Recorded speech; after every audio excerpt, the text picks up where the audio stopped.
내일장 미리 보기 삼성증권 김용구 연구원입니다. 연구원님 안녕하세요. 네, 안녕하십니까. 네, 코스피가 1950선, 코스닥이 550선 부근입니다. 다음 주 이제 또 새로운 한 주에 어떤 국내 변수가 영향력이 있을까요?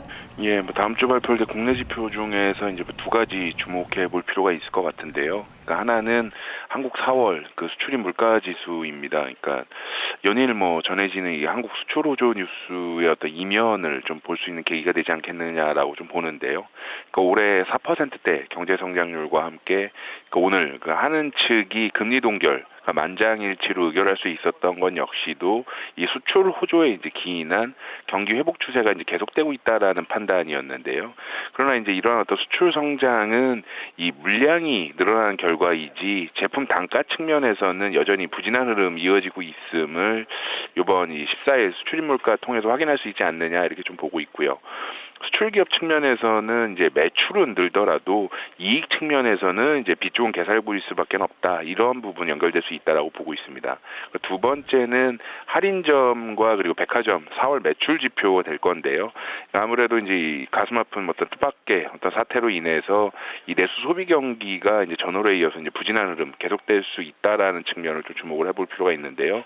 오히려 지표 일반적인 둔화 외에도 좀 매출 쇼크 가능성까지 좀 제기가 되고 있어서 내수 경기 어떤 급냉에 대한 어떤 우려 좀 경계를 할 필요가 있습니다. 그러니까 양 지표 모두 대내 경기 방향이 이제 시장과 그리고 기업의 어떤 이 실적 측면에서는 결코 호의적인 변수가 아니다라는 점에서 당분간 좀 경계의 시선 좀 내려놓기는 좀 어려울 것 같습니다.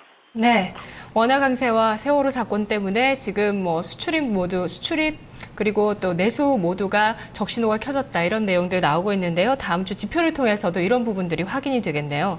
중국의 무역 수지가 예상보다 좋았었는데 오늘 나왔던 소비자 물가가 또 1년 6개월 만에 1%대로 떨어져서 좀 기대감이 상쇄됐습니다. 다음 주 해외 변수 짚어주시죠.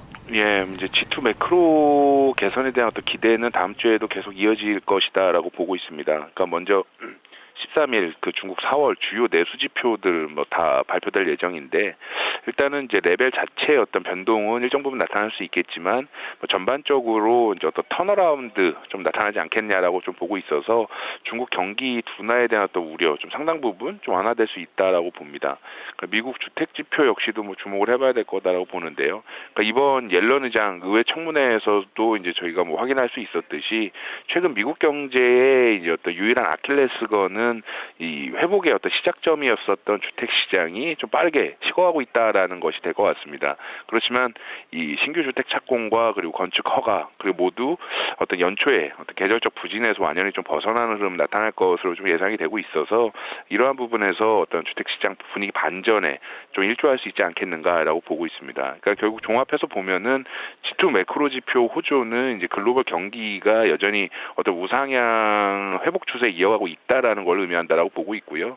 증시 측면에서 보면은 상승 여지가 많지는 않지만 그렇다고 주식시장에 대한 어떤 기대감 아예 꺾기는 어려운 이유가 여기에 있다 이렇게 좀 볼 수 있을 것 같습니다. 예. 자, 1950선 부근이면 저점이라고 생각을 하시는지 아니면 지수가 추가 하락할 수도 있다고 예상을 하시는지 다음 주 시장 전략 세워주시죠. 예, 이제 결론적으로 다음 주 시장은 1950에서 2000선까지 어떤 좁은 박스권 행보 계속해서 이어질 것이다라고 좀 보고 있는데요. 그러니까 아직 글로벌 경기 회복 추세가 이어지고 있다라는 점, 그리고 이제 기술적 측면에서 하방 지지선이 이제 1950선 부근에서 결집해 있다라는 거, 그리고 유럽과 중국 그리고 일본의 이 나름대로의 어떤 각자식의 이 통화 완화 내지는 부양책 기대 남아있다라는 점에서 1950 어떤 추세적으로 이탈하는 흐름 나타나기는 어려울 것이다. 이 어떤 신뢰도 유효하다 이렇게 보고 있습니다. 근데 다만 앞서 말씀드렸듯이 이 기업 실적 관점에서 봤을 때 좀 한 단계 더 들어가서 보면은 시장 상승 여지는 그렇게 많아 보이진 않습니다. 그러니까 주목하고 있는 거는 기업 이익인데요. 그러니까 코스피 200 기업 순이익 2010년 이제 보면은 2010년 한 95조 시작으로 해서 2013년 말에는 74조까지 빠르게 계속 하락하고 있는 상황입니다. 올해는 거기다가 이 삼성전자나 현대차 같은 슈퍼스타 기업들 어떤 활약도 없는 상황이고 현재 또 거기다가 실적 추정치가 98조 수준에 이제 머물고 있다라는 점에서 일명 어떤 이 추가 실적 추정치 하향 조정 리스크도 남아 있다라고 볼 수가 있겠습니다. 그렇기 때문에 결국 2,000선 상단으로 하는 박스권 트레이딩 계속해서 집중하는 것이 타당하다라고 보고요. 이 좁은 박스권 안에서는 결국 뭐 계속 말씀드렸다시피 지수형 그리고 레버리지 ETF 활용하거나 환율 안전지대라고 이제 볼 수 있는 이제 음식료, 뭐 유틸리티 등의 업종을 좀 대안으로 보는 게 맞지 않는가 이렇게 좀 봅니다. 네, 말씀 고맙습니다. 감사합니다. 내일장 미리 보기 삼성증권 김용구 연구원이었습니다.